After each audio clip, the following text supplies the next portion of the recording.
जय हिंद मेरे दोस्तों, आप सभी का एक बार मैं फिर से स्वागत करता हूं आपके अपने परिवार शाक्या जी जीके क्लासेस में। दोस्तों जैसा कि आप थंबनेल पर देख चुके हैं दोस्तों, आज की क्लास बहुत ही रामबाण साबित रहने वाली है आप लोगों के लिए दोस्तों। ठीक है, इस क्लास के अंदर दोस्तों आप लोगों को पता होगा दोस्तों, मैं 50 क्वेश्चंस लेके आया हूं, बिल्कुल एग्जाम ओरिएंटेड, जो एग्जाम में पूछे जाते हैं जिसके अकॉर्डिंग दोस्तों। ठीक है, आप इस 50 क्वेश्चन में से कितना सही करेंगे दोस्तों, वो आप मुझे कमेंट बॉक्स के माध्यम से बताएंगे दोस्तों। बिल्कुल आपका फुल रिवीजन रहेगा इस क्लास में दोस्तों। और ये क्लास दोस्तों उन लोगों के लिए वेरी इंपॉर्टेंट है जिसका 17 और 18 मार्च के लिए एग्जाम है दोस्तों। ठीक है, ये सभी क्वेश्चन डिमांडेड है दोस्तों। और यकीन मानिए दोस्तों, कहने के तो 50 क्वेश्चन है, लेकिन इस क्लास के अंदर यकीन मानिए आपको 150 से लेकर 200 तक क्वेश्चन मैं करवा दूंगा। बस मेरे एक एक पॉइंट को ध्यान से नोटिस करते रहिएगा दोस्तों। अगले दोस्तों 30 से 35 मिनट दोस्तों ध्यान से सुनना, पूरा रिवीजन कराऊंगा, ये मैं आपको फुल गारंटी देता हूं दोस्तों आपको। ठीक है, फुल जीके जीएस रहेगा और करंट अफेयर में कैसा स्कोर करेंगे, कितना पढ़े, वो सब मैं इस क्लास के अंदर बताऊंगा। अंत तक बने रहिएगा दोस्तों। ठीक है, तो हम क्लास को स्टार्ट करेंगे एक बहुत ही प्यारी सी लाइन के साथ दोस्तों। हो चुका है आगाज रण का, युग बदलने की तैयारी, जीत उसी की होगी जिसका संघर्ष है जारी दोस्तों। पहला क्वेश्चन आपकी स्क्रीन पर है, कितने सही करोगे कमेंट बॉक्स में बताओगे दोस्तों। पूरा रिवीजन कराऊंगा, इंग्लिश और हिंदी दोनों ही लैंग्वेज में आपको क्वेश्चन देखने को मिलेंगे। ठीक है, पहला क्वेश्चन करंट अफेयर से स्टार्ट कर लेते हैं। 19वें एशियाई खेलों का आधिकारिक शुभंकर क्या है दोस्तों। देखो रिवीजन करूंगा दोस्तों, देखो लिखना पॉसिबल नहीं हो पाएगा दोस्तों, वीडियो लंबी चली जाएगी, इसीलिए दोस्तों मैं ओरली बताऊंगा। मेरे एक एक पॉइंट को ध्यान में नोट करते रहिएगा और मैं ये यकीन के साथ कह रहा हूं, जो भी मैं आज आपको पढ़ाऊंगा वो आपके माइंड में स्टोर हो जाएगा, ये मेरी गारंटी है दोस्तों। इसका आंसर क्या होगा दोस्तों बताइए। तो उपयुक्त सभी आएगा दोस्तों। क्या आएगा? उपयुक्त सभी आएगा दोस्तों इसका। ठीक है, अगला क्वेश्चन ये देखिए, 2024 पैरालंपिक में मनीष नरवाल ने किस खेल में रजत पदक जीता दोस्तों। In which sport did Manish Narwal win the silver medal at the 2024 Paralympics. तो इसका आंसर आएगा दोस्तों शूटिंग दोस्तों। ठीक है, अगला क्वेश्चन ये बताइए दोस्तों, इसका आंसर क्या होगा, सभी वीर बताएंगे। राज्य के नीति निर्देशक तत्व को का विचार कहां से लिया गया दोस्तों। डीपीएसपी की बात हो रही है, शॉर्ट में कहे तो दोस्तों डीपीएसपी की। ठीक है, अब डीपीएसपी की बात करें तो ध्यान रखना दोस्तों, इसको हमने किसके संविधान से बोरो किया, आयरलैंड के संविधान से बोरो किया दोस्तों। बहुत ही इंपॉर्टेंट है दोस्तों। ठीक है, डीपीएसपी दोस्तों किसमें, भाग 4 के अंदर है, 36 से 51 इसका आर्टिकल है दोस्तों, ये आपको ध्यान में रखना है दोस्तों। ठीक है, डीपीएसपी की बात करें तो इसको अनोखी विशेषता किसने कहा था, बाबा भीमराव अंबेडकर साहब ने कहा था, ये ध्यान रखना दोस्तों। ठीक है, और दोस्तों अगर बात करें सच्चे कूड़ेदान की संख्या इसको किसने दी थी दोस्तों डीपीएसपी को, तो ध्यान रखना टीटी कृष्णमचारी दोस्तों। ठीक है, और केटी शाह ने क्या कहा था, दोस्तों, एक ऐसा चेक जो बैंक की सुविधा के लिए अदा किया जा सकेगा, ये केटी शाह ने कहा था दोस्तों। ठीक है, और संविधान की आत्मा किसने कहा था डीपीएसपी को दोस्तों बताइए, अगर आपको पता हो तो। बहुत ही इंपॉर्टेंट फैक्ट बता रहा हूं, ये एग्जाम में पूछे जाते हैं, बताइए दोस्तों। तो ध्यान रखना ऑस्टिन ने कहा था दोस्तों। ठीक है, अंत तक बने रहिएगा, 30 से 35 मिनट मुझे सुन लो दोस्तों, मैं दावे के साथ कह रहा हूं, मजा आ जाएगा। आप खुद कहोगे कि गुरुजी अच्छा रिवीजन हुआ दोस्तों, और वो कंटेंट भी बिल्कुल शानदार है, आपके बिल्कुल एग्जाम ओरिएंटेड है। इस क्लास में मैं बता देता हूं दोस्तों, जो भी आरपीएफ कांस्टेबल में एग्जाम में जो क्वेश्चन पूछेंगे ना, वो भी इसके अंदर 50% से ज्यादा तो वही क्वेश्चन है, और दोस्तों उससे रिलेटेड क्वेश्चन है और करंट अफेयर के पूरा मतलब 50 क्वेश्चन मैंने बहुत ही शानदार सेट तैयार किया आप लोगों के लिए। ठीक है, ये आंसर बताइए, क्वेश्चन आपकी स्क्रीन पर है। पांचवी पंचवर्षीय योजना का मूल उद्देश्य क्या था दोस्तों बताइए। इंग्लिश में भी क्वेश्चन लिखा हुआ, आप लोग इसका आंसर करिएगा दोस्तों। तो गुरुजी इसका आंसर गरीबी उन्मूलन दोस्तों। पांचवी पंचवर्षीय योजना, इसका स्टार्टिंग पीरियड दोस्तों, ये वो योजना थी दोस्तों जो 1 साल पहले ही मतलब इंड हो जाती दोस्तों, है ना, ये 1 साल पहले ही इंड हो जाती दोस्तों। अगर मैं पांचवी पंचवर्षीय योजना की बात करूं तो दोस्तों आप ध्यान रखना, ये डीपी धर मॉडल पर आधारित थी। ठीक है, इसी में दोस्तों क्या होता है, गरीबी उन्मूलन होता है दोस्तों, और 1975 में ही दोस्तों आपातकालीन देखा जाता है इसी के समय। और दोस्तों यहीं पर एक नारा दिया गया था इंदिरा गांधी जी के द्वारा दोस्तों, गरीबी हटाओ। बहुत ही इंपॉर्टेंट है, गरीबी हटाओ का नारा दिया गया था दोस्तों। ठीक है, इसमें दोस्तों काम के बदले अनाज योजना शुरू की गई थी, और 20 सूत्री कार्यक्रम इसी योजना के तहत शुरू किया गया था दोस्तों। ये है आपके सामने पांचवी पंचवर्षीय योजना दोस्तों। ठीक है, पहले आपको पता है 1951 से 56 तक दोस्तों जवाहरलाल नेहरू यहां पर कौन थे, अध्यक्ष थे दोस्त, मतलब कि पीएम थे दोस्तों। ये ध्यान रखना, पहली पंचवर्षीय योजना की बात कर रहा हूं।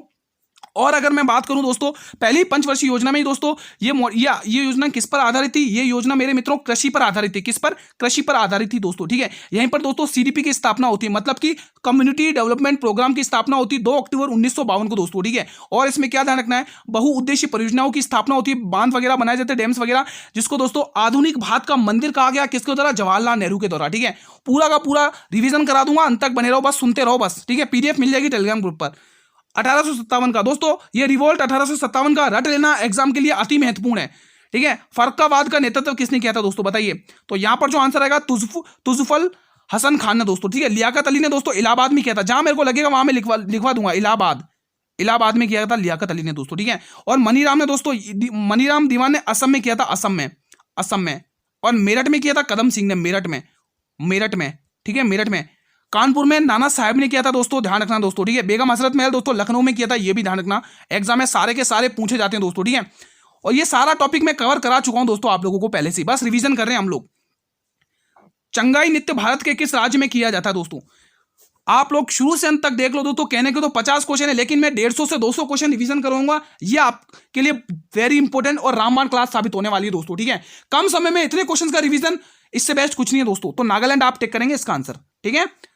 अगला क्वेश्चन दोस्तों, अगर हाँ मैंने आपको बताया ना करंट अफेयर के लिए मैं जुगाड़ बताता हूं दोस्तों, ये क्लास, ये दोस्तों प्लेलिस्ट तैयार है दोस्तों आप लोगों के लिए। करंट अफेयर की अगर जुगाड़ करनी है दोस्तों, तो ये प्लेलिस्ट मैंने इसी चैनल पर अपलोड कर रखी है दोस्तों, बना रखी है। आप इस प्लेलिस्ट को देख लो दोस्तों, जितने भी 2024 के मोस्ट इंपोर्टेंट क्वेश्चन बनते हैं और जो आरपीएफ कांस्टेबल में पूछे जा रहे हैं दोस्तों, वो मैं सारे इस प्लेलिस्ट के अंदर कवर करा चुका हूं दोस्तों, ठीक है। अगर आप ये प्लेलिस्ट भी देखकर चले जाते हैं तो मैं बहुत सारे क्वेश्चंस आपको हूबहू दिखा दूंगा और आप खुद कहोगे कि क्वेश्चंस वहां से आए हैं दोस्तों। जो डेली क्लास देख रहे हैं दोस्तों और जिनके एग्जाम हुए वो करके भी गए हैं और फोड़ कर भी आए हैं दोस्तों, ठीक है। अब बस ये मैंने आपको बता दिया, अब ये आपके सामने, आप देखो दोस्तों इस प्लेलिस्ट को, ठीक है। और इसकी पीडीएफ भी अपलोड कर चुका हूं सारी की सारी टेलीग्राम ग्रुप पर। विषाणु बना होता है, what is a virus made of? ये बना होता है दोस्तों बिजरिंक द्वारा दोस्तों, किसके द्वारा? बिजरिंक द्वारा दोस्तों। ऑप्शन सी इसका सही जवाब है। अगला क्वेश्चन मेरे वीर, 2011 की जनगणना के अनुसार निम्न में से किस राज्य की प्रजनन दर भारत में सर्वाधिक है दोस्तों? हिंदी और इंग्लिश दोनों में है दोस्तों, ठीक है। तो जनगणना की बात करें दोस्तों 1871 में मेयो के समय अनियमित जनगणना होती है दोस्तों। फिर 1872 में दोस्तों किसके, रिपन के समय, 1872 नहीं, 1881 में, 1872 में तो मेयो के समय होती है दोस्तों।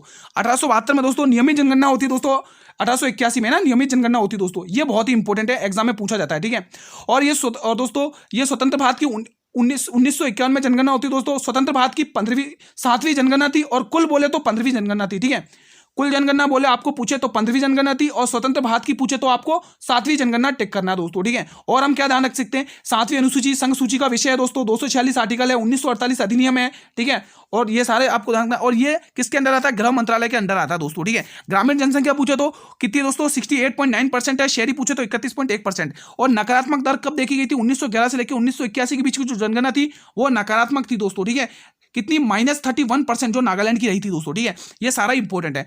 अगर दोस्तों आपको दोस्तों साक्षरता दर पूछे दोस्तों तो 74.04% है, जिसके अंदर पुरुष की 82.14% है और महिलाओं की कितनी है? 65.46% है, ठीक है। ये मैं आपको बता चुका हूं। भारत का लिंगानुपात सेक्स रेशियो कितना है? 943 है दोस्तों, ठीक है। आपको ये ध्यान रखना है। और सर्वाधिक साक्षरता दर केरल की 94% और बिहार की न्यूनतम है दोस्तों, ठीक है। अगर दर में, और दोस्तों जनसंख्या घनत्व पूछे आप तो क्या करेंगे दोस्तों? जनसंख्या घनत्व सबसे ज्यादा बिहार का है दोस्तों, उसके बाद बंगाल का है। न्यूनतम पूछे दोस्तों तो अरुणाचल, मिजोरम और सिक्को। अगर दोस्तों केंद्र शासित में प्रदेश में सबसे जनसंख्या घनत्व पूछे तो जहां पर जनसंख्या ज्यादा वहीं जनसंख्या घनत्व ज्यादा, दिल्ली में है ना 1106। और दोस्तों न्यूनतम पूछे तो अंडमान निकोबार दोस्तों, ठीक है। तो सारे फैक्ट मैंने आपके सामने रखा है जो मोस्ट इंपोर्टेंट क्वेश्चन बनते हैं दोस्तों, ठीक है। जो भी, और जनसंख्या घनत्व दोस्तों कितना है? 382 है दोस्तों। भारत का कितना है? 382 है दोस्तों। ये आपको ध्यान में रखना दोस्तों, मोस्ट इंपोर्टेंट है, ठीक है दोस्तों। ये फैक्ट मैं आपको बता चुका हूं। अगर सर्वाधिक लिंगानुपात पूछे तो केरल का सबसे ज्यादा है, ठीक है। उसके बाद न्यूनतम पूछे तो तमिलनाडु, उसके दूसरे नंबर पे तमिलनाडु का है। अगर न्यूनतम पूछे तो हरियाणा का है, 879 है दोस्तों, ठीक है। ठीक है दोस्तों। और केंद्र शासित में पूछे तो सर्वाधिक पुदुचेरी का 1037 है। अगर न्यूनतम पूछे तो दमन और दीव का। ये मैंने 1 मिनट के अंदर पूरा जनगणना जो भी इंपोर्टेंट बनता है वो फैक्ट आपके सामने रख दिए दोस्तों, ठीक है। अब इसका आंसर क्या टिक करेंगे? तो इसका आंसर बिहार टिक करेंगे। ऑप्शन नंबर सी इसका सही जवाब है, ठीक है। अगला क्वेश्चन आपकी स्क्रीन पर है। नवंबर 2024 तक संविधान में कितने संशोधन किए जा चुके हैं? मोस्ट इंपोर्टेंट क्वेश्चन है दोस्तों, आपके एग्जाम में पूछा गया आरपीएफ कांस्टेबल में। अगर ऑप्शन में 105 है तो आपको 105 ही टिक करना है दोस्तों। वैसे तो 106 हो चुके हैं दोस्तों वर्तमान में कितने हो चुके हैं? वर्तमान में प्रेजेंट में कितने हो चुके हैं? प्रेजेंट में वर्तमान में 106 हैं। अगर आपको ऑप्शन में 105 मिलता है तो आप 105 टिक कर लेना दोस्तों, ठीक है। देखिए दोस्तों, भारतीय शास्त्रीय संगीत गायिका जिनका हाल में निधन हो गया दोस्तों, वह किस घराने से संबंधित है? अब वो गायिका कौन है दोस्तों? प्रभा अन्य है दोस्तों। कौन है? प्रभा अन्य, ठीक है, प्रभा अन्य। और प्रभा अन्य दोस्तों ये किस घराने से संबंधित है? ये घराना है किराना घराना दोस्तों, जिसके संस्थापक कौन है? अब्दुल करीम खां। इसके संस्थापक कौन है? अब्दुल करीम खां। जहां इंपोर्टेंट लगेगा नोट करने का वहां मैं नोट करवा दूंगा दोस्तों, ठीक है। अब्दुल करीम खां, क्या टिक करोगे? अब्दुल करीम खां, अब्दुल करीम खां, अब्दुल करीम खां टिक करोगे दोस्तों, अब्दुल करीम खां। अगला क्वेश्चन आपके स्क्रीन पर है। 61वां संशोधन संविधान संशोधन अधिनियम किससे संबंधित है? मोस्ट इंपोर्टेंट क्वेश्चन है दोस्तों, मोस्ट इंपोर्टेंट है, मोस्ट इंपोर्टेंट। ठीक है, ये क्वेश्चन बहुत मोस्ट इंपोर्टेंट है दोस्तों। ठीक है, दोनों ही लैंग्वेज में लिखा हुआ है दोस्तों। पहले अब हम स्टार्ट करेंगे दोस्तों। देखो 61वां संशोधन, पहले तो आंसर टिक करो, 21 से 18 वर्ष की आयु दोस्तों। अब ध्यान से सुनना दोस्तों। ठीक है, तो आप सभी को पता है दोस्तों, मूल संविधान में कितनी भाषाएं हैं? 14 भाषाएं। कितनी है? 14 भाषाएं। फिर 15वीं भाषा जोड़ी जाती है दोस्तों, सिंधी भाषा। 21वां संशोधन 1967 के तहत दोस्तों अब कितनी होगी? 15। अब 16, 17, 18 दोस्तों ये 71वां संशोधन होता है, जिसके अंदर नेपाली, मणिपुरी और कोंकणी, ये 18 भाषा होगी टोटल। अब बची 4 भाषा। वो 4 भाषा किस अनुच्छेद के तहत जोड़ी जाती है दोस्तों? बताइए। 92वां संशोधन अधिनियम 2003 के तहत दोस्तों मैथिली, संथाल, बोडो और मैथिली, संतान, बोडो और डोंगरी, ये चारों भाषा जोड़ी जाती है। टोटल मिलाकर 22 भाषा हो चुकी है दोस्तों। और फर्स्ट अनुसूची को किस संशोधन के तहत जोड़ा गया था दोस्तों? बताइए। फर्स्ट संशोधन के तहत दोस्तों नवी अनुसूची को जोड़ा गया था। कौन सी अनुसूची? नवी अनुसूची, जो कि भूमि सुधार से संबंधित है। और 10वीं अनुसूची को 52वें संशोधन के तहत जोड़ा गया था, जो दल बदल कानून से संबंधित है। 11वीं अनुसूची 73 संशोधन के तहत है ना, पंचायत से संबंधित है। और 12वीं अनुसूची नगर पालिका से संबंधित, जो कि 74वें संशोधन से जोड़ा गया था दोस्तों। ठीक है, और सिक्किम को शाही राज्य का दर्जा पूछे तो 35वें संशोधन, और पूर्ण रूप से राष्ट्र मतलब राज्य का दर्जा पूछे तो 36वां संशोधन। ठीक है, 1975। सारा रटा चुका हूं पहले से ही मैं आपको। ठीक है, जो शुरू से अंत तक जुड़े हुए हैं उनका रिवीजन अच्छे से होगा, वो उनको दोस्तों। और जो अभी हाल में जुड़े दोस्तों, वो सोचते होंगे दोस्तों ये मतलब कैसे हो पा रहा है ना दोस्तों। ये मेहनत है दोस्तों, बस आप लोगों के लिए। ठीक है, बताइए इसका आंसर। भारतीय सशस्त्र बलों के सर्वोच्च कमांडर कौन है दोस्तों? यहाँ पे कमांडर आएगा दोस्तों, सर्वोच्च कमांडर। थोड़ी सी मिस्टेक हुई है टाइप राइटिंग से हमारे। ठीक है, इसके लिए क्षमा प्रार्थी हैं दोस्तों हम लोग। कमांडर लिखिए दोस्तों, कमांडर है ना। आज पेन भी नहीं चल रहा, कोई दिक्कत नहीं, कमांडर। ठीक है, कमांडर लिखेंगे आप लोग, सर्वोच्च कमांडर। ठीक है, सुप्रीम आर्म्ड फोर्स। ठीक है, सर्वोच्च कमांडर है दोस्तों, कमांडर। ठीक है दोस्तों, तो ये कौन होते हैं बोलते हैं? तो बिल्कुल राष्ट्रपति हो दोस्तों। राष्ट्रपति के बारे में पहले से ही पढ़ा चुका हूं। 52वां आर्टिकल क्या कहता है कि भारत का एक राष्ट्रपति होगा दोस्तों। 53वां क्या कहता है? राष्ट्रपालिका की समस्त कार्यपालिका की समस्त शक्तियां राष्ट्रपति के अंदर होगी। 54वां आर्टिकल क्या कहता है? निर्वाचन मंडल है दोस्तों। 55वां आर्टिकल क्या कहता है? निर्वाचन मैनर है दोस्तों राष्ट्रपति का। 56वां आर्टिकल कार्यालय है दोस्तों। ठीक है, और दोस्तों 59 में क्या है दोस्तों? 59 में वेतन है, 60 में शपथ है, 61 में महाभियोग है, इंपीचमेंट सिस्टम मोस्ट इंपोर्टेंट है, एग्जाम में पूछा जाता है। 356 में राष्ट्रपति शासन है दोस्तों। ठीक है, सारा पढ़ा चुका हूं दोस्तों ऑलरेडी में। चलिए ये बताइए, उच्च न्यायालय से परामर्श करने की राष्ट्रपति की शक्ति किस अनुच्छेद में? शुरू से अंत तक बने रहोगे, मैं वादे के साथ दावे के साथ कह रहा हूं, आपका पूरा रिवीजन होगा। आप खुद लिख कर जाओगे कि कंटेंट में मजा आ गया, रिवीजन में मजा आ गया, सेटिस्फाई हो जाओगे आप लोग आज की क्लास से। ठीक है, तो इसका आंसर क्या होगा? राष्ट्रपति को न्यायालय करने की शक्ति दोस्तों ये है 143 आर्टिकल। क्या है दोस्तों? 143 आर्टिकल दोस्तों। ठीक है, 143 राष्ट्रपति अध्यादेश जारी करता है। जहां पर मेरे को इंपोर्टेंट लगेगा देखो, अनुच्छेद में सारे लिखवा देता हूं। राष्ट्रपति अध्यादेश जारी करता है, क्योंकि ये बहुत ही इंपोर्टेंट है। अध्यादेश जारी करता है, राष्ट्रपति का अध्यादेश जारी होता है दोस्तों। ठीक है, इसमें दोस्तों एससी का मतलब सर्वोच्च न्यायालय। सुप्रीम कोर्ट को अभिलेख न्यायालय का दर्जा, अभिलेख न्यायालय का दर्जा, अभिलेख न्यायालय का दर्जा, अभिलेख न्यायालय का दर्जा, अभिलेख न्यायालय का दर्जा। थोड़ी सी राइटिंग बड़ी है, न्यायालय का दर्जा आप मैनेज कर लीजिएगा दोस्तों। ठीक है, न्यायालय का दर्जा, अभिलेख न्यायालय का दर्जा। और दोस्तों ये 153 दोस्तों राज्यपाल, राज्य का राज्यपाल, एक राज्य का राज्यपाल होना चाहिए। परिभाषा इसकी 152 में है दोस्तों। ठीक है, 159 में इसकी शपथ है दोस्तों। ठीक है, 161 में इसकी क्षमतान शक्तियां हैं। राज्यपाल, राज्य का राज्यपाल, राज्य का राज्यपाल। ठीक है, राज्य का राज्यपाल, गवर्नर। ठीक है दोस्तों, सारी फैक्ट आपके सामने रख दिए मैंने। अगला क्वेश्चन दोस्तों, रामबाण क्लास है, छोड़ना मत, फायदा उठाइए, अंत तक बने रहिए, पूरा रिवीजन कराऊंगा। 150 से 200 क्वेश्चन यही कराऊंगा। किस सिंधु घाटी स्थल की खोज राकलदास बनर्जी ने की थी दोस्तों? बताइए इसका आंसर क्या होगा? तो इसका जो आंसर होगा वो 1922 में मोहनजोदड़ो 1922 में स्थापना हुई थी राकलदास बनर्जी के थ्रू दोस्तों। ठीक है, सिंधु नदी के तट पर। किस नदी के तट पर? सिंधु नदी के तट पर दोस्तों, सिंधु नदी के तट पर दोस्तों। ठीक है, मोहनजोदड़ो स्वास्तिक चिन्ह यहीं से मिला दोस्तों, है ना। सिंधु घाटी का बगीचा कहा जाता है दोस्तों। हड़प्पा सभ्यता की जुड़वा राजधानी कहा जाता है दोस्तों। ठीक है, तो बहुत ही इंपॉर्टेंट ये है दोस्तों। ठीक है, हड़प्पा की खोज 1921 में दयाराम साहनी ने रावी नदी के तट पर, वर्तमान पाकिस्तान लोकेशन है, मोहनजोदड़ो की और हड़प्पा की। ठीक है, लोथल आप सभी को पता है, ऐसा राव ने इसकी स्थापना की थी 1954 में दोस्तों। कब? 1954 में दोस्तों, भोगवा नदी के किनारे दोस्तों। ठीक है, तो इंपॉर्टेंट बनेगा दोस्तों। और धोलावीरा दोस्तों, जेपी जोशी ने इसकी खोज करी थी 1967 से लेकर 1968 के समथिंग दोस्तों। ठीक है, किस नदी के तट पर? लूनी नदी के तट पर, और लोकेशन इसकी गुजरात में है। और लोथल एक बंदरगाह भी है, ये भी ध्यान में रखना है। पूरा रिवीजन कराऊंगा, अंत तक बने रहें। ठीक है, कौन सी नदी ब्रंश घाटी से होकर बहती दोस्तों? मोस्ट इंपोर्टेंट क्वेश्चन है भाई साहब, मोस्ट इंपोर्टेंट क्वेश्चन है गुरुजी। बताइए दोस्तों इसका आंसर क्या होगा दोस्तों? बहुत ही इंपोर्टेंट क्वेश्चन है दोस्तों, सभी वीर बताएंगे। बताइए दोस्तों, मोस्ट इंपोर्टेंट क्वेश्चन है दोस्तों। गोदावरी की बात करें दोस्तों तो ध्यान रखना दोस्तों, महाराष्ट्र के नासिक के त्र्यंबकेश्वर पहाड़ से निकलती है दोस्तों, ठीक है। कृष्णा की बात करें दोस्तों तो ये कहां से निकलती है दोस्तों, बताइए दोस्तों। कृष्णा महाबलेश्वर की पहाड़ियों से निकलती है, कावेरी ब्रह्मगिरी की पहाड़ियों से, नर्मदा निकलती है अमरकंटक की पहाड़ियों से दोस्तों, और इसका आंसर भी नर्मदा होगा दोस्तों। मोस्ट इंपोर्टेंट है, एमपी की लाइफ लाइन कहा जाता है, ब्रज घाटियों से होकर बहती है, कपिलधारा और धुआंधार जलप्रपात यहीं पर स्थित है दोस्तों, ठीक है। एग्जाम में पूछा जाता है, मोस्ट इंपोर्टेंट क्वेश्चन है दोस्तों, ठीक है। और दोस्तों अगला क्वेश्चन आपकी स्क्रीन पर है, ये बताइएगा, वेदों की ओर लौटो मोस्ट इंपोर्टेंट, ये नारा किसने दिया था, इंपोर्टेंट है, ठीक है। मैंने कहा ना कंटेंट बिल्कुल आपका एग्जाम ओरिएंटेड है, और ये एग्जाम में क्वेश्चन पूछा गया आपके, ठीक है, हल्के में मत लेना। तो इसका आंसर आएगा गुरुजी दयानंद सरस्वती गुरुजी। 1875 में इन्होंने किसकी स्थापना की थी, 1875 में इन्होंने आर्य समाज की स्थापना की थी मुंबई में, ठीक है। आर्य समाज, आर्य समाज, आर्य समाज। सत्यार्थ प्रकाश इन्हीं की पुस्तक है गुरुजी, आर्य समाज। सत्यार्थ प्रकाश इनकी एक पुस्तक है दोस्तों, सत्यार्थ प्रकाश, सत्यार्थ प्रकाश। इन्होंने दोस्तों गायों की रक्षा के लिए गोरक्षणी सभा की स्थापना, गोरक्षणी समिति बनाई थी दोस्तों, उसकी स्थापना कब हुई थी वो मुझे बता दो तो मजा आ जाएगा। सत्यार्थ प्रकाश, ये नारा बहुत ही इंपोर्टेंट है, ध्यान रखना। ये इनकी पुस्तक है दोस्तों, ये क्या है दोस्तों, इनकी पुस्तक है, ये इनकी पुस्तक है। और राजा राम मोहन राय के बारे में ऑलरेडी सारा कुछ पढ़ा चुका हूँ, ठीक है। जो डेली शुरू से अंत तक जुड़े हुए उन्हें पता है दोस्तों, ठीक है। राजा राम मोहन राय दोस्तों 1829 में दोस्तों सती प्रथा पर रोक लगाई थी बेंटिंग के समय दोस्तों, ठीक है। ये इंपोर्टेंट है, ठीक है। 1817 में दोस्तों हिंदू कॉलेज की स्थापना करते हैं। 1825 में वेदांत सोसाइटी की स्थापना करते हैं। 1820 में दोस्तों इनकी पुस्तक रहती है प्रीसेस्ट ऑफ जीसस, ये भी इंपोर्टेंट है। ब्रिस्टन इंग्लैंड में इनकी डेथ हुई थी दोस्तों, ये भी ध्यान रखना, ठीक है। बाल हत्या और ब्रह्म समाज की स्थापना 1828 में करते हैं। बाल हत्या निरोधक कानून किस गवर्नर जनरल ने लागू किया था दोस्तों, ये डलहौजी ने लागू किया था दोस्तों, डलहौजी ने दोस्तों, ठीक है। अगला क्वेश्चन, गांधी जी ने किसे देशभक्तों का देशभक्त कहा था दोस्तों, तो यहां पर आएगा सुभाष चंद्र बोस को दोस्तों। किसको कहा था, सुभाष चंद्र बोस को। साम्राज्यवाद का नाश हो, ये नारा भगत सिंह का था दोस्तों, बहुत ही इंपोर्टेंट क्वेश्चन है दोस्तों, ठीक है। और दोस्तों जवाहरलाल नेहरू का एक नारा बहुत ही फेमस था दोस्तों, मेरा अंतिम लक्ष्य हर आंख से आंसू पोंछना, ये जवाहरलाल नेहरू जी का नारा था दोस्तों, ठीक है।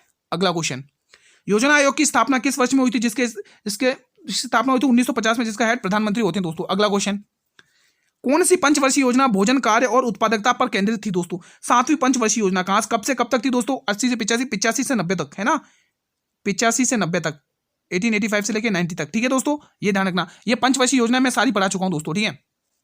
सांबर लवण झील किस राज्य में स्थित है, तो यह स्थित है राजस्थान में दोस्तों। अब ध्यान से सुनिएगा दोस्तों, डल झील, वुलर झील, शेषनाग झील और बेरीनाग झील, ये चारों की चारों झीलें आपको जम्मू कश्मीर में देखने को मिलेंगी दोस्तों, ठीक है। उसके बाद पेरियार, अष्टमुदी और दोस्तों वेम्बनाड, ये तीनों की तीनों झीलें केरल में देखने को मिलेंगी। उसके बाद गुजरात की दोस्तों हमीर, कांकरिया और दोस्तों सूर सागर दोस्तों, ये तीनों जिले गुजरात में देखने को मिलेंगी दोस्तों। और दोस्तों और भी ध्यान रखो, जैसे हो गई जैसे रेणुका, मछियाल, गोविंद सागर और सूर सागर, ये सारी की सारी हिमाचल प्रदेश की हैं, ठीक है। और भी जैसे असुम्पा ओडिशा की है दोस्तों, है ना, असुम्पा ओडिशा की हो गई दोस्तों, चोलामू सिक्किम की हो गई, ये सारी झीलें ध्यान रखना, मोस्ट इंपोर्टेंट है। और दोस्तों भारत की सबसे लवणता वाली झील सांबर राजस्थान की दोस्तों, ये ठीक है, ध्यान रखना, एग्जाम में पूछी जाती है।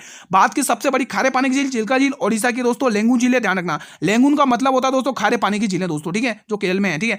और दोस्तों लोकटक की ओर ध्यान रखना, मणिपुर की झील, लोकटक झील और ध्यान रखना, जो कि मणिपुर में है दोस्तों। यहां पर तैरता हुआ राष्ट्रीय उद्यान देखने को मिलेगा, किबुल लामजाओ राष्ट्रीय उद्यान दोस्तों, ठीक है। तो सारी इंपोर्टेंट झील मैं आपको बता चुका हूं, जो भी एग्जाम में पूछी जाती हैं।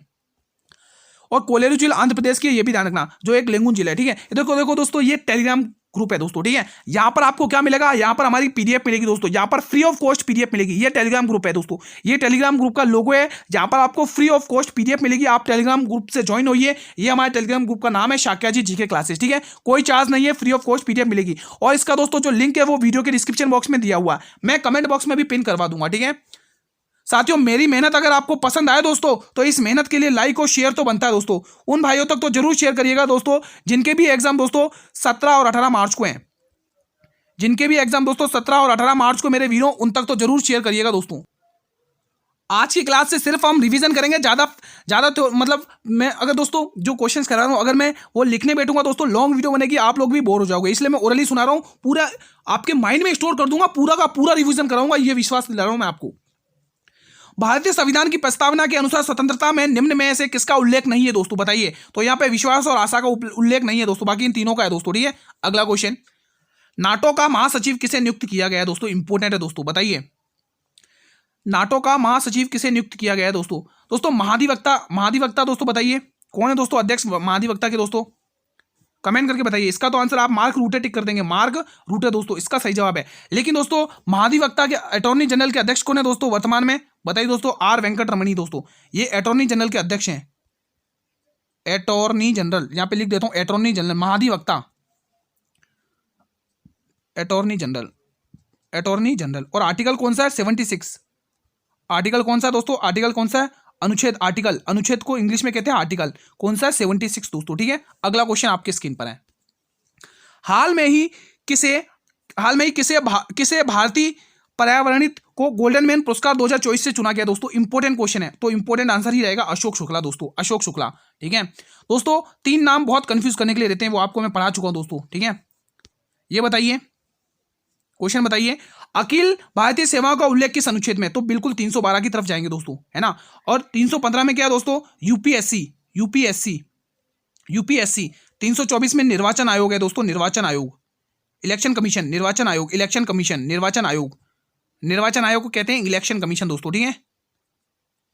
और ये आर्टिकल हमें ये कहता है कि संसद, इसमें दोस्तों लिख देता हूं संशोधन प्रक्रिया लिख देता हूं, ठीक है, संशोधन, और पूरा बता दूंगा आपको क्या है ये संशोधन प्रक्रिया। इस आर्टिकल के तहत संसद को राइट है कि वो संविधान में मतलब संशोधन कर सकते हैं दोस्तों, ठीक है। अगला क्वेश्चन आपकी स्क्रीन पर है। हिंदुस्तान पब्लिक संगठन का गठन किस वर्ष में हुआ था दोस्तों? HRA, हिंदुस्तान रिपब्लिक एसोसिएशन का गठन 1924 के तहत हुआ था दोस्तों। अब इसके बारे में थोड़ा सा फैक्ट हमने लिखे हैं, कहीं आगे होगा दोस्तों, ठीक है। ये दोस्तों 1929 और 30 का अधिवेशन है दोस्तों, लाहौर अधिवेशन। अब ध्यान से सुनना, पूरी कहानी, पूरी पिक्चर आपके माइंड में सेट होगी कि अधिवेशन के अध्यक्ष कौन थे दोस्तों, ठीक है। पहले तो इसका आंसर टिक करेंगे, लाहौर अधिवेशन याद करो दोस्तों, भारत की नहीं, ठीक है, जवाहरलाल नेहरू सही है, यहाँ पे जवाहरलाल नेहरू टिक करेंगे। ये क्यों इंपॉर्टेंट है? ये इंपॉर्टेंट इसलिए क्योंकि यहाँ पे पूर्ण स्वराज की मांग करी गई थी, पूर्ण स्वराज की मांग, पूर्ण स्वराज की मांग। अब यहां पर मैं एक कहानी बताऊंगा, 1 मिनट के अंदर पूरा रिवीजन करवाने की जिम्मेदारी मेरी है, पूर्ण स्वराज की मांग। अब यहां पर 1 मिनट के लिए आप लोग बस वीडियो को पॉज करके ध्यान से सुनते रहिए, मेरी बात को पॉज नहीं करना है, मतलब चालू ही रखना है, ठीक है। आप ध्यान से सुनिए। सबसे पहले दोस्तों, कांग्रेस की स्थापना कब होती है दोस्तों? 28 दिसंबर 1885 को इसकी स्थापना होती है। स्थापना कौन करते हैं? A.O. ह्यूम, यानी एलन एक्टिवियम ह्यूम दोस्तों इसकी स्थापना करते हैं। और एलन एक्टिवियम ह्यूम कौन है दोस्तों? इटावा का कलेक्टर है दोस्तों, है ना, आईसीसी का अधिकारी था दोस्तों। इसी को दोस्तों हर्मिट ऑफ शिमला कहा जाता है दोस्तों, ठीक है। और अगर मैं बात करूं दोस्तों अब इनके अधिवेशन की दोस्तों, ठीक है, बहुत ही इंपॉर्टेंट अधिवेशन 1885 का अधिवेशन दोस्तों होता है दोस्तों कहां पर? गोपाल दास तेजपाल संस्कृत महाविद्यालय दोस्तों, मुंबई में होता है, जिसकी अध्यक्षता किसने करी थी? WC बनर्जी, जिसको उमेश चंद्र बनर्जी कहा जाता है, ठीक है। 72 प्रतिनिधियों के साथ दोस्तों। फिर 1886 का अधिवेशन क्यों इंपॉर्टेंट है? क्योंकि दोस्तों यहाँ पर कलकत्ता अधिवेशन होता है दोस्तों, और जिसके अध्यक्ष कौन होते हैं? दादाभाई नेहरू जी दोस्तों, ठीक है। यहाँ पर दोस्तों दादाजी भाई नेहरू 3 बार अध्यक्ष रह चुके हैं दोस्तों, एक तो 1886 में, 1893 में और 1906 में दोस्तों, आगे पढ़ेंगे, ठीक है। फिर 1896 का अधिवेशन क्यों इंपॉर्टेंट है? कलकत्ता अधिवेशन, क्योंकि यहां पर दोस्तों यहाँ का दोस्तों रहमतुल्ला सैनी इसके अध्यक्ष थे, और यहाँ पर क्या वंदे मातरम गाया जाता है रविन्द्रनाथ टैगोर जी के द्वारा। अब 1905 का बहुत ही इंपॉर्टेंट अधिवेशन है वाराणसी अधिवेशन, जिसकी अध्यक्षता गोपाल कृष्ण गोखले करते हैं, जो राजनीतिक गुरु हैं किसके? महात्मा गांधी जी के। यहाँ पर क्या होता है? बंगाल विभाजन, जो कि करजन के समय होता है 1905। इसके बंगाल विभाजन के समय दोस्तों स्वदेशी आंदोलन की मांग होती है। फिर 1906 का अधिवेशन बहुत ही इंपॉर्टेंट है दोस्तों, ठीक है। 1906 में क्या होता है? कलकत्ता अधिवेशन, जो मैं आपको बता चुका हूँ। दादाभाई नेहरू जी यहाँ के कौन बनते? अध्यक्ष बनते, और स्वराज की मांग करिए, पूर्ण स्वराज की मांग नहीं करिए, स्वराज की मांग करिए। पूर्ण स्वराज की तो 1929 में की गई, ठीक है। फिर 1907 का सूरत अधिवेशन मोस्ट इंपोर्टेंट है दोस्तों, रास बिहारी घोष की अध्यक्षता में नरम दल और गरम दल का विलय होता है दोस्तों, ठीक है। फिर 1911 का अधिवेशन विशन नारायण की अध्यक्षता में दोस्तों क्या होता है? जन गण मन गाया जाता है, ये भी इंपॉर्टेंट है। फिर 1916 अधिवेशन दोस्तों अंबिका चरण मजूमदार दोस्तों, बहुत ही इंपॉर्टेंट है दोस्तों। 1916 अधिवेशन अंबिका चरण मजूमदार दोस्तों, यहां पर क्या होता है? नरम दल, गरम दल और मुस्लिम लीग की दोस्तों क्या होता है दोस्तों यहाँ पर मतलब एकत्रित होते, इकट्ठे होते दोस्तों। फिर 1917 में दोस्तों मोस्ट इंपोर्टेंट है दोस्तों कलकत्ता अधिवेशन, जिसमें दोस्तों कांग्रेस की पहली महिला अध्यक्ष बनती है दोस्तों। कौन बनती है दोस्तों? एनी बेसेंट बनती है। कौन बनती है? एनी बेसेंट बनती है दोस्तों। फिर 1924 का बेलगांव कर्नाटक अधिवेशन बहुत ही इंपॉर्टेंट है, क्योंकि गांधी जी वहां पे पहली बार मतलब भाग लेते उस अधिवेशन में 1924 में, ठीक है। फिर दोस्तों 1925 का कानपुर अधिवेशन मोस्ट इंपॉर्टेंट है, भारत की पहली महिला कांग्रेस अध्यक्ष बनती है दोस्तों, मोस्ट इंपॉर्टेंट है, ठीक है। 1925 का भी कवर करा चुका हूं दोस्तों मैं। 1929 का बता दिया दोस्तों, स्वराज की मांग होती है।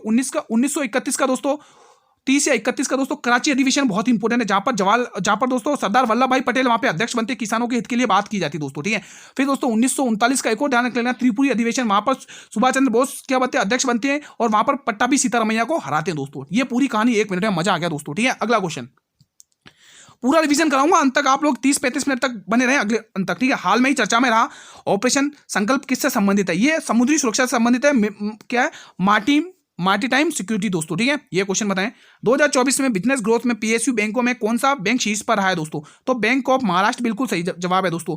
एसबीआई यानी स्टेट बैंक ऑफ इंडिया, भारतीय स्टेट बैंक, ठीक है। यस बैंक आपको पता ही है। चलिए अगला क्वेश्चन, 2011 की जनगणना के अनुसार निम्न में से भारत के किस उत्तर पूर्व राज्य की साक्षरता दर उच्चतम है? तो यहां पर उच्चतम है मिजोरम की है दोस्तों। किसकी है? मिजोरम की है दोस्तों। किसकी? मिजोरम की 91.58% की समथिंग है शायद, है ना। हाँ, अगला क्वेश्चन ये बताइए, संविधान का कौन सा अनुच्छेद न्यायपालिका को कार्यपालिका से अलग करता है? तो वो आर्टिकल आर्टिकल आर्टिकल आर्टिकल 50 है दोस्तों। इंटरनेशनल शांति, इंटरनेशनल मतलब हाँ इंटरनेशनल शांति दोस्तों इसमें है। इंटरनेशनल पीस 41 में है। और 44 में क्या है? समान नागरिकता संहिता, यूसीसी, यूनिफॉर्म रिफोर्स, है ना, कोड यूनिफॉर्म रिफोर्स कोड दोस्तों, ठीक है। इसको लागू करने वाला पहला राज्य उत्तराखंड है दोस्तों। और 40 में पंचायत राज का गठन है दोस्तों, ठीक है। यूनिफॉर्म सिविल कोड है दोस्तों, माफी चाहता हूं, ठीक है, यूनिफॉर्म सिविल कोड है। 33वां क्वेश्चन बताइए, सुंदर बाल चंद्र निम्न में से किस वाद्य यंत्र को बजाते थे? तो ये बजाते थे वीणा दोस्तों, वीणा बजाते थे। और जाकिर हुसैन दोस्तों अभी हाल में निधन हुआ, तबला वादक थे, बहुत ही इंपॉर्टेंट है। और उनको कौन कौन से पुरस्कार मिले दोस्तों, कब कब मिले? पद्मश्री, पद्म विभूषण और हाँ पद्मश्री, पद्म विभूषण, हाँ ये कब पुरस्कार मिले? आप लोग मुझे कमेंट करके बताएंगे तो मजा आएगा दोस्तों। ये प्रश्न बताइए, काकोरी षड्यंत्र किस वर्ष में हुआ था दोस्तों? बताइए, बहुत इंपॉर्टेंट है, 9 अगस्त 1925 में। चलिए इसकी कहानी थोड़ा सी जान लेते हैं, मोस्ट इंपॉर्टेंट है। सबसे पहला पॉइंट यही है कि काकोरी षड्यंत्र कांड, जिसे काकोरी ट्रेन एक्शन के नाम से भी जाना जाता है, 9 अगस्त 1925 को हुआ था। पहला पॉइंट ये क्लियर हो गया। कब हुआ था? 9 अगस्त 1925। एग्जाम में पूछा हुआ है बार बार। आरपीएफ कांस्टेबल की बात करूं दोस्तों, यह घटना उत्तर प्रदेश के लखनऊ के पास काकोरी नामक गांव में हुई थी, जहां क्रांतिकारियों ने एक ट्रेन को लूट लिया था दोस्तों, ठीक है। यह घटना हिंदुस्तान रिपब्लिक यानी HRA एसोसिएशन के सदस्यों के द्वारा की थी। अब इसके सदस्य कौन कौन है दोस्तों? तो ध्यान रखना दोस्तों, सबसे पहले सचिंद्रनाथ सन्याल दोस्तों, ये इंपॉर्टेंट है। और दूसरा दोस्तों चंद्रशेखर आजाद, है ना, योगेश चंद्र बनर्जी दोस्तों, ये सभी के सभी अध्यक्ष है दोस्तों HRA के दोस्तों, हिंदुस्तान रिपब्लिक एसोसिएशन। और इसकी स्थापना मैं बता चुका हूं। करंट अफेयर के लिए दोस्तों बेस्ट रहेगी ये प्लेलिस्ट आप लोगों के लिए, यही मैं आपको सजेस्ट कर रहा हूं बार बार, ठीक है, ताकि मेरे स्टूडेंट इधर उधर ना बांट के दोस्तों इस प्लेलिस्ट को देखिए। इसमें वो टॉप सेलेक्टेड क्वेश्चन है जो एग्जाम में पूछे गए आरपीएफ के, ठीक है, आरपीएफ कांस्टेबल में। महाराजा धीराज की उपाधि को अपनाने वाला पहला गुप्त शासक गुप्त काल की बात करें गुरुजी, 319 एडी से लेके 540 एडी तक, 540 एडी तक दोस्तों, 540 एडी तक। इसी को ही दोस्तों golden era of Indian history कहा जाता है दोस्तों, भारतीय इतिहास का स्वर्ण काल कहा जाता है दोस्तों, ठीक है। और वास्तविक संस्थापक बोले तो चंद्रगुप्त प्रथम। और सबसे पहले महाराजा धीराज की उपाधि भी दोस्तों चंद्रगुप्त प्रथम को ही मिली थी दोस्तों, ठीक है। तो ध्यान रखना दोस्तों। समुद्रगुप्त की तो आप सभी को पता है दोस्तों, इनको भारत का नेपोलियन कहा जाता है। 9+12 राजाओं को हराया था दोस्तों, विंसेंट स्मिथ ने इनको कहा था। ये वही चंद्रगुप्त हैं दोस्तों, जिनको दोस्तों ये संगीत प्रेमी थे और मतलब कि सिक्कों पर वीणा बजाते हुए दिखाई गए दोस्तों। और दोस्तों इन्हीं के दरबारी कवि थे हरिसेन दोस्तों, है ना, हरिसेन दोस्तों, जिन्होंने प्रयाग प्रशस्ति लेख लिखा था। और इन्हीं के समय दोस्तों एरन अभिलेख जारी होता भानुगुप्त के द्वारा। और इन्हीं के समय में दोस्तों सती प्रथा का आपको क्या देखने को मिलता है? उल्लेख देखने को मिलता है। एग्जाम में पूछा जाता है सती प्रथा का उल्लेख किस राजा के समकालीन देखने को मिलता है? तो वो समुद्रगुप्त हैं दोस्तों, ठीक है। ये सारा फैक्ट मैं आपके बता चुका हूं दोस्तों, है ना।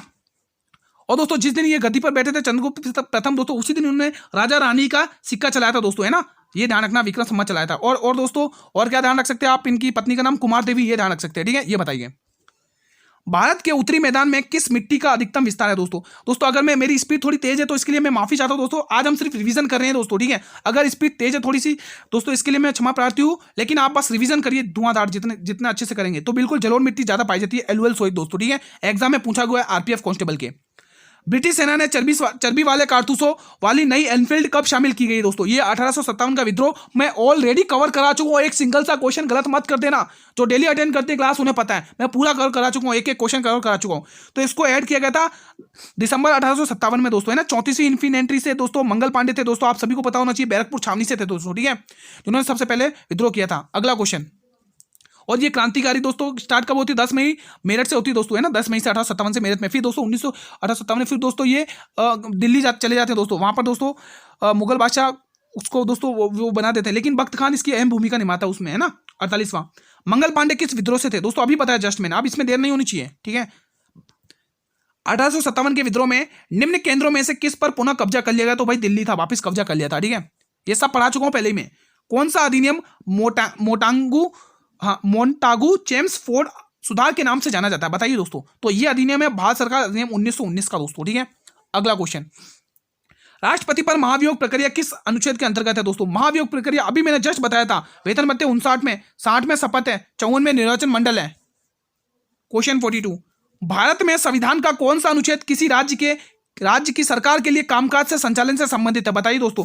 तो आर्टिकल 166 है। अब इन तीनों आर्टिकल का भी ट्रीटमेंट कर रखा है दोस्तों, मैंने लेके आया हूं आपके लिए। देखो दोस्तों, 163 में राज्यपाल की सहायता के लिए दोस्तों, ठीक है, राज्यपाल की सहायता के लिए दोस्तों मंत्रिपरिषद का गठन होगा दोस्तों। मंत्रिपरिषद का गठन है ना, मंत्रिपरिषद का गठन, मंत्रिपरिषद का गठन सलाह और सहायता के लिए है ना, राज्यपाल के लिए सलाह और सहायता के लिए मंत्रिपरिषद गठन, ठीक है। अब दोस्तों ये देखिए, 164 में मुख्यमंत्री की नियुक्ति होती है दोस्तों, 165 में महाधिवक्ता एडवोकेट जनरल दोस्तों, ठीक है। अगला क्वेश्चन आपकी स्क्रीन पर है। उससे पहले मैं बता देता हूं, अगर आप इस क्लास की पीडीएफ चाहेंगे दोस्तों, पीडीएफ चाहेंगे तो आपको टेलीग्राम ग्रुप पर मिलेगी। आप देख सकते हैं, ये हमारे टेलीग्राम ग्रुप का नाम है दोस्तों, शाक्या जी जीके क्लासेस। आप टेलीग्राम ग्रुप पर जाकर भी सर्च कर सकते हैं, ये हमारे टेलीग्राम ग्रुप का लोगो है दोस्तों, ठीक है। इसकी फ्री ऑफ कॉस्ट मिलेगी दोस्तों पीडीएफ आपको।